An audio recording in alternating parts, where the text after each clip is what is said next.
Já está valendo a resolução do Conselho Nacional de Trânsito que permite a digitalização de documentos de registro e transferência de veículo. Com isso, o motorista vai poder circular com apenas 2 documentos em formato digital. Serão apenas 2 documentos em formato digital: o certificado de registro e licenciamento do veículo, CRLV, e a autorização para transferência de propriedade do veículo, a ATPV. Com ele, será possível executar todos os procedimentos feitos com os documentos físicos impressos em papel moeda verde, como transferir um veículo, por exemplo. Nesse caso, o proprietário tem que procurar o Detran por algum canal de atendimento, seja ele no portal da internet, um aplicativo de celular ou diretamente no balcão desse Detran. Vai então informar os dados do comprador. O Detran preenche esse formulário e já expede, já imprime a autorização para transferência num papel A4, que ele vai ter um QR Code, um código de segurança, que servirá para validar a autenticidade desse documento. De acordo com o CONTRAN, a medida também vai trazer mais segurança aos proprietários e reduzir custos. A meta do governo é que até o fim do primeiro semestre já seja possível transferir a titularidade dos veículos de forma online. Esse processo de implantação, ele está visando lá na frente que a gente faça a transferência totalmente por meio digital. Então, a partir de junho, o sistema já vai estar disponível para que o vendedor e o comprador possam, então, efetivar essa transação fazendo uso, por exemplo, da CDT ou o portal do Denatran. Mesmo num ano de pandemia, em que a queda global no comércio internacional foi acima dos 10%, o Brasil registrou saldo positivo de 51 bilhões de dólares na balança comercial de 2020.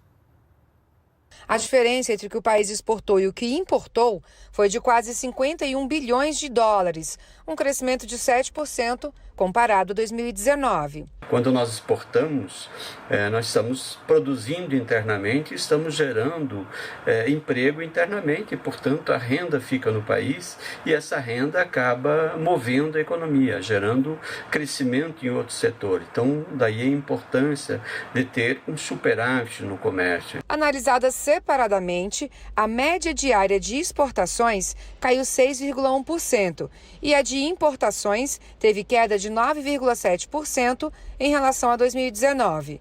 A venda de produtos agropecuários para a Ásia teve destaque em 2020. Produtos como algodão, soja e café.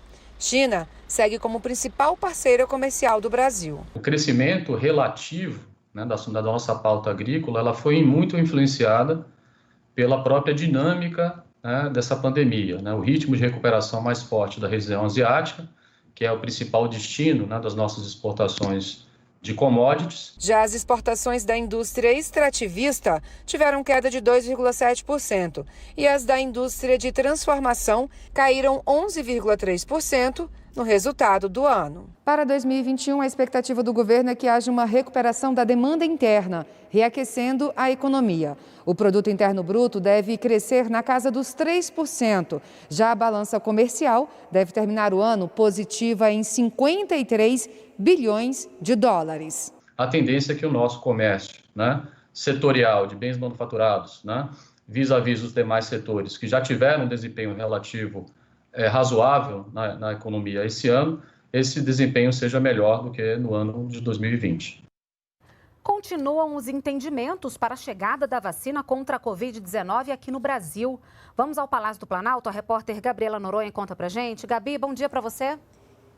Olá, Renata, bom dia, um bom dia a todos. Olha, representantes da Anvisa participaram ontem de uma reunião com o laboratório que representa a empresa indiana Bharat Biotech no país. A empresa esclareceu que ainda vai definir a estratégia no Brasil. E, segundo a Anvisa, não foi solicitada autorização de uso emergencial ou registro para a vacina Covaxin. A Associação Brasileira das Clínicas de Vacina negocia com a empresa indiana a compra de 5 milhões de doses para clínicas particulares. Mas ainda que essa negociação dê certo, o Ministério da Saúde já avisou que essas clínicas privadas deverão atender primeiro os grupos prioritários. Além disso, em uma nova reunião com a Fiocruz, a Anvisa reforçou o pedido de mais informações para liberar a autorização emergencial do uso das doses da vacina de Oxford e AstraZeneca, produzidas também na Índia. Em dezembro, foi autorizada a importação em caráter excepcional de mais de 2 milhões de doses do imunizante britânico. Renata, volto com você no estúdio. Tá certo, Gabi. Obrigada pelas suas informações. E olha, o Ministério da Saúde requisitou junto aos fabricantes de seringas e agulhas estoques excedentes do material, enquanto não se conclui o processo licitatório normal. Essa requisição é para atender o início do Plano Nacional de Vacinação contra a Covid. O Ministério aguarda agora a confirmação das quantidades disponíveis em estoque. Em 2020, a Secretaria Nacional de Proteção e Defesa Civil trabalhou em todas as regiões do país, dando apoio aos estados e municípios para atender a população. E o maior avanço foi a regulamentação da lei que trata da Política Nacional de Proteção e Defesa Civil. Seca na região Nordeste, estiagem, vendaval e tempestade no Sul, incêndios no Norte e Centro-Oeste. Não faltou trabalho para a Defesa Civil em 2020, que destinou mais de R$1 bilhão para socorrer as áreas de desastre, além de prevenir e recuperar as áreas afetadas. E não só isso. Capacitamos mais de 2.500 servidores para as ações de defesa civil, fortalecendo o sistema nacional de modo que estados e municípios estejam capacitados para as ações de prevenção, mitigação, resposta e reconstrução. Só para o combate aos incêndios no Pantanal foram repassados 20 milhões da Defesa Civil aos estados do Mato Grosso e Mato Grosso do Sul para alocação de aeronaves e veículos e compra de equipamentos como abafadores, mangueiras e tanques para armazenar água. Quanto à estiagem no Sul, os recursos serviram para a construção de barragens, transporte de água potável e compra de cestas básicas para as famílias atingidas. Já os estados atingidos pelas fortes chuvas receberam recursos para a recuperação de estradas, restabelecimento de pontes e drenagem de águas pluviais. No total, foram emitidos mais de 40 mil alertas sobre possíveis desastres naturais e mais de 23 milhões de pessoas que moram em áreas de risco tiveram acesso a essas informações. Outro avanço em 2020 foi a regulamentação da lei que trata da Política Nacional de Proteção e Defesa Civil. Essa legislação proporcionará um grande avanço na gestão de riscos e desastres no Brasil e, com certeza, nos colocará na vanguarda do mundo na gestão de riscos e desastres. Mesmo com a pandemia, foram realizados em 2020 29 leilões no país.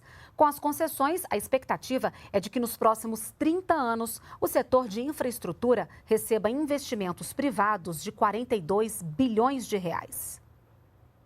A pandemia do coronavírus praticamente parou a economia em 2020, mas não deteve o programa de parcerias de investimentos, que realizou 29 leilões. O PPI é responsável por tocar os projetos de parceria do governo com a iniciativa privada. Foram 4 leilões de ferrovias, entre eles a renovação da concessão da Malha Paulista, o leilão da BR-101 em Santa Catarina, a concessão de 6 portos, incluindo 2 terminais em Santos, o maior complexo portuário da América Latina. Teve também leilão nos setores de óleo e gás, mineração, parques e energia. Ao todo, os 29 leilões geraram uma expectativa de investimentos de 42 bilhões de reais, mais o pagamento de 7 bilhões de reais em outorgas e bônus. Continuamos levando aí a termo o maior programa de concessões de infraestrutura do mundo. Então, são 264 bilhões que serão contratados até o final de 2022. E temos uma confiança absoluta que nós vamos conseguir entregar os resultados, porque nós temos o portfólio, que é uma coisa que chama a atenção, que ativa o interesse do investidor estrangeiro. As concessões na área de petróleo e gás natural fizeram o Brasil bater recorde na exportação dos produtos em 2020. Se nós não tivéssemos realizado esses leilões, o país teria perdido cerca de 200 bilhões de reais que significa o custo de oportunidade. Atualmente, o PPI conta com 203 projetos de concessões, renovações e privatizações. 129 projetos estão programados para serem executados em 2021, com expectativa total de investimentos na casa dos 370 bilhões de reais. Será um ano de grande colheita em função de tudo que foi plantado em estruturação de projetos agora em 2020. Nós teremos mais de 129 ativos leiloados em 2021. Uma expectativa enorme de atração de investimentos privados para a nossa infraestrutura nos mais diversos segmentos. Vamos falar de Enem agora. As provas estão chegando e o cartão de confirmação de inscrição sai hoje. O documento tem informações como o número de inscrição, data, hora e local do exame. O cartão estará disponível na página do participante em enem.inep.gov.br. A versão impressa será nos dias 17 e 24 de janeiro. Já a versão digital será em 31 de janeiro e 7 de fevereiro. E a nota do Enem também é usada para participar do FIES. Só neste ano serão ofertadas 93 mil vagas pelo processo seletivo. 63 mil estudantes de baixa renda de universidades e institutos federais contam com internet de graça. É o projeto Alunos Conectados. A meta é chegar aos 400 mil alunos em todo o país para que possam acompanhar pelo celular as aulas do segundo semestre. Daiane mora na ilha de Marajó, no Pará, região com um dos menores índices de desenvolvimento do país. Filha de pequenos agricultores, ela viu nos estudos o caminho para melhorar a vida dos pais. Vai ser de suma importância ajudar eles para que possam alavancar sua produção e, consequentemente, ter maiores rendimentos. Aos 22 anos, Daiane está concluindo o curso técnico em agropecuária e sua maior preocupação era o acesso às aulas online, pois não podia pagar internet. O projeto Alunos Conectados foi criado para as Daianes do Brasil. Com ele eu pude ter a internet todos os dias para que eu pudesse desenvolver as atividades e também não atrasar as atividades e também poder ter aquelas aulas online, que são os encontros com os professores. O projeto, coordenado pelo Ministério da Educação, já entregou quase 63 mil chips de telefonia móvel a estudantes de baixa renda, por intermédio de 67 universidades e institutos federais espalhados pelo país. E a meta é aumentar ainda mais. O projeto prevê o atendimento de até 400 mil alunos matriculados nestas instituições e que se encontram em situação de vulnerabilidade socioeconômica, dificultando assim a realização de suas atividades acadêmicas remotamente. Além de possibilitar a continuidade dos estudos, o projeto democratiza o acesso à educação e impulsiona a inclusão digital, reduzindo desigualdades no acesso a tecnologias. É um pacote de dados que permite até 20 gigas que é renovado mensalmente enquanto durar a pandemia. O Brasil em Dia fica por aqui, nos acompanhe também pelas redes sociais.